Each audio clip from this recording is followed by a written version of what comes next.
Hi అండి. Welcome back my channel. చూస్తున్నారు కదా! ఈ మట్టి పాత్రలైతే నేను రీసెంట్‌గానే తీసుకున్నానండి.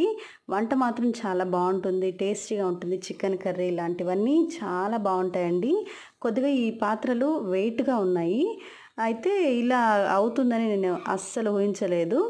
లోపలంతా చిన్న క్రాక్స్ వచ్చి, బయటంతా ఒకలాంటి చిన్న చిన్న క్రాక్స్ అయితే వచ్చాయండి ఇవి. చూడండి ఇలా మీకు క్లియర్‌గా చూపిస్తాను లోపలంతా. ఇలా అంతా చిన్న చిన్న రాళ్ళు కనిపిస్తున్నాయి చూడండి మీకు. అలా రాళ్ళన్నీ వచ్చేసాయి. ఇంక నేను అందులో వాడలేదు. మీలో ఎవరైనా ఇలా మట్టి పాత్రలు వాడారా?